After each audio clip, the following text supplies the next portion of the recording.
I have great pleasure in welcoming you to the ninth annual meeting of the All India Council for Technical Education.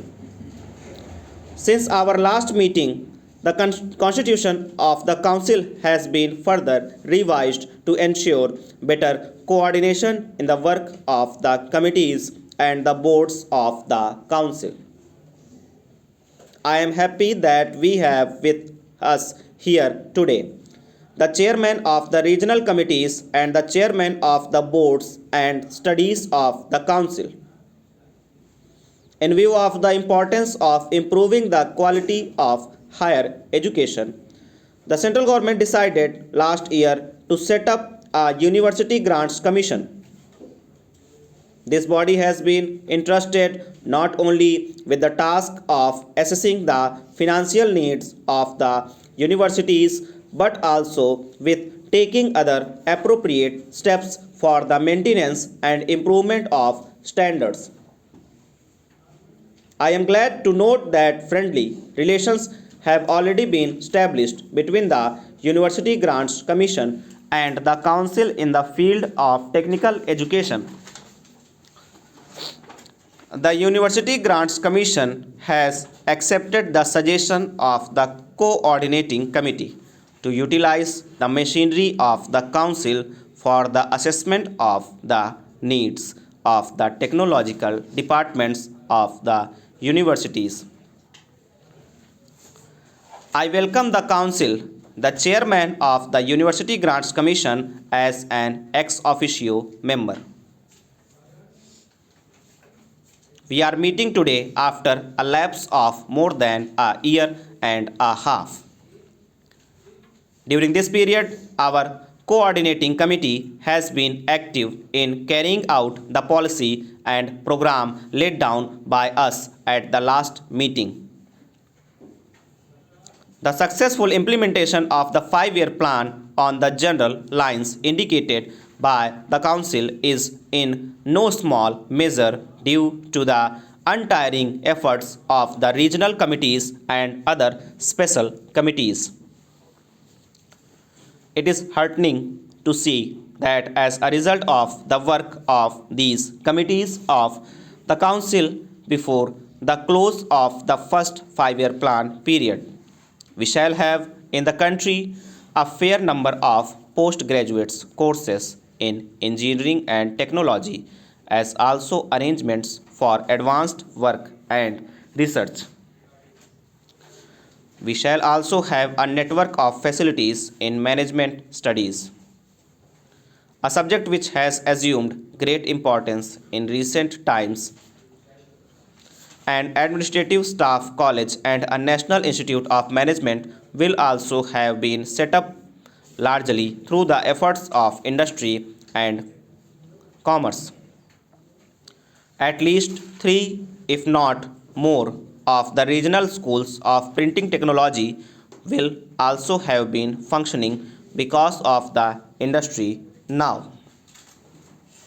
Last but by no means least, the needs of all the existing institutions preparing students for the first degree and diploma courses will not only have been assessed but the majority of them will have largely completed their program of development. All this is by no means small achievement when one considers that the work was started only after February 1953 when the council gave general directives on new developmental projects. The increasing interest which the state governments are taking in the work of the council is evident from the reports of the work done by the regional committees as also the items put forward for consideration of the council by some of the state governments. I am glad that the state governments are working hard to improve the provision for technical education within their states. I am sure that your deliberations on the points raised by them will help us to formulate policies and ensure coordinated development. The Indian Institute of Technology, Kharagpur, has, as you will remember, been established in terms of the recommendations of the Council. Its progress has been remarkable. It has on its rolls today 1090 students receiving instructions for the first degree and postgraduate course in various branches of engineering and technology. Some are also doing advanced work and research. Its Board of Governors has decided to introduce a number of courses at the postgraduate level commencing with the July 1955 session. Having regard to all the developments that have taken place in the country, the board has drawn up a plan under which the institute will ultimately have 18,000 students in all 1200 for the first degree courses and 600 for postgraduate courses and advanced work. I have every hope that in course of time this institute will develop into an institution of which India may well be proud. One of the important items on the agenda is the preparation of the second 5-year plan. I realize that it has come soon after the framing of detailed schemes to implement the first 5-year plan. The work done by the Council during the brief space of a year and 10 months has, however, brought to the forefront the various problems of technical education. We are therefore in a position to indicate the general lines of development for the 5-year period 1956-61.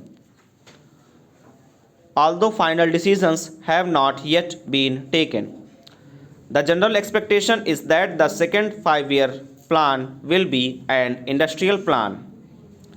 It is important, therefore, that we should plan ahead for the future. Over.